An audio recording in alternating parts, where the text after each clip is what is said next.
ये बांसुरी सुन रहे हैं आप।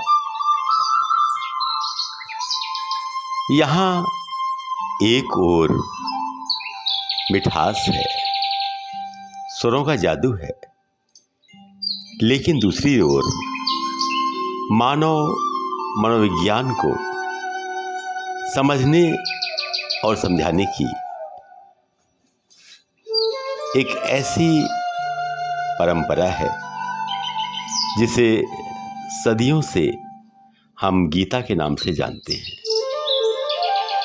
आइए बात शुरू करते हैं गीता के दूसरे अध्याय के 33वें श्लोक से।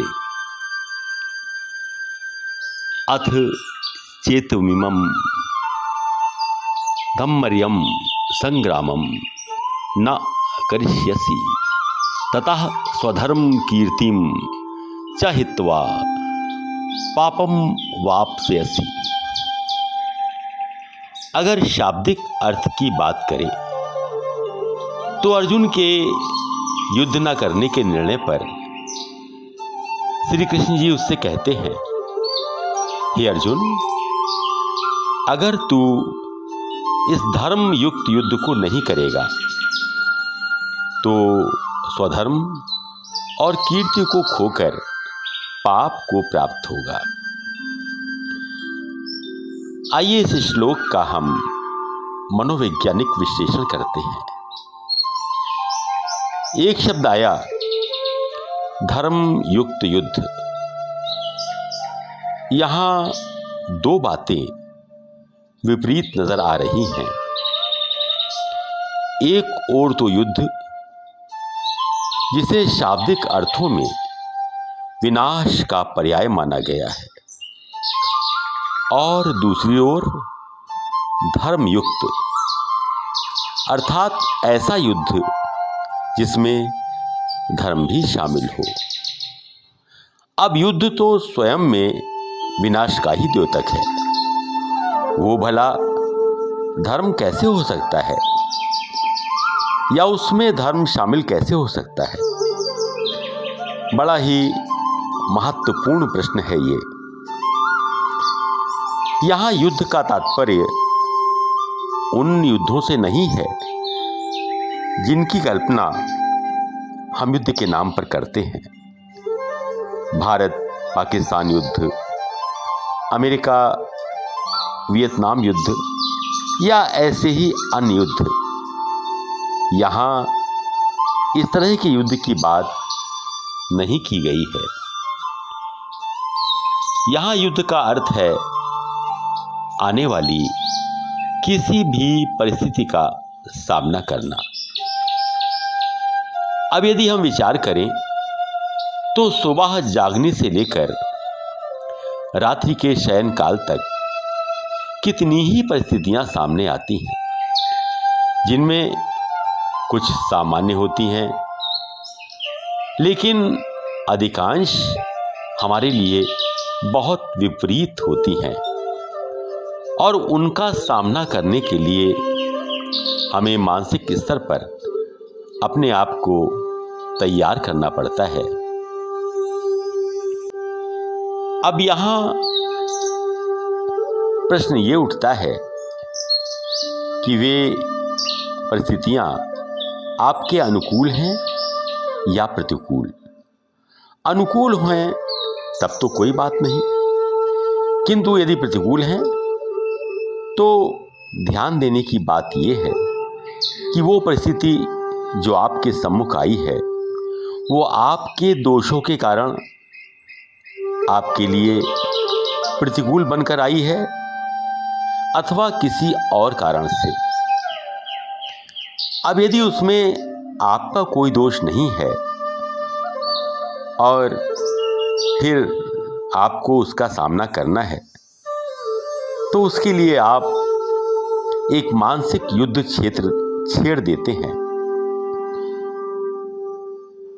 क्योंकि आप गलत नहीं हैं तो आपका यह युद्ध धर्म युक्त युद्ध कहलाएगा।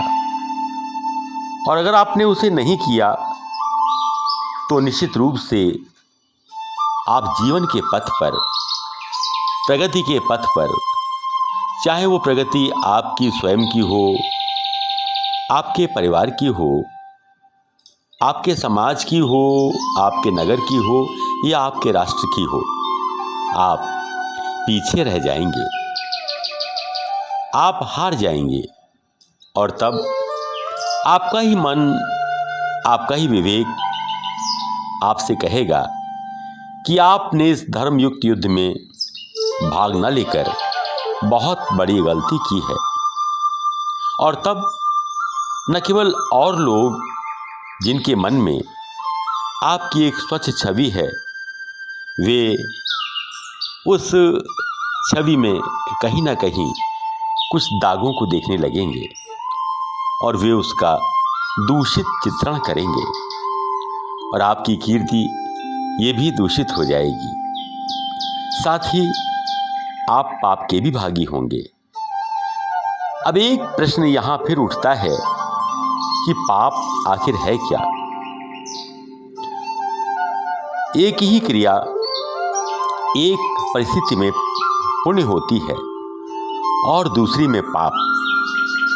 उदाहरण के लिए, सामान्य परिस्थिति में किसी व्यक्ति की हत्या करना विश्व का सबसे जघन्य पाप माना जाता है, किंतु यदि सीमा पर आप अपने दुश्मन की हत्या करते हैं तो वह आपके लिए पुण्य की और गौरव की बात होगी। क्रिया एक ही है, हत्या, लेकिन उसका रूप बदल गया। एक बार वो पाप है तो दूसरी बार पुण्य। पाप का सही विश्लेषण ये है कि जब हम तटस्थ भाव से सोचें तो स्वयं हमें ये महसूस हो कि हमने गलत किया है या सही। और तब यदि हम ये महसूस करते हैं कि हमने गलत किया है, तब एक अपराध बोध हमारे तन और मन के स्तर पर हमें आहत करने लगता है। इसी कारण कृष्ण कहते हैं कि यदि इस धर्मयुक्त युद्ध में तू भाग नहीं लेगा तो हे अर्जुन, तेरी कीर्ति नष्ट हो जाएगी और तू पाप का भागी होगा। यह युद्ध किसी कुरुक्षेत्र में होने वाला युद्ध नहीं है, बल्कि वो युद्ध है जो हर पल हमारी परिस्थितियों से चल रहा है और हमें वहाँ ये साबित करना पड़ता है कि हम हर बार युद्ध को धर्मयुक्त तरीके से लड़ेंगे और हम सामना करेंगे। यही कथन है श्री कृष्ण का और यही मनोवैज्ञानिक विश्लेषण है इस श्लोक का। धन्यवाद।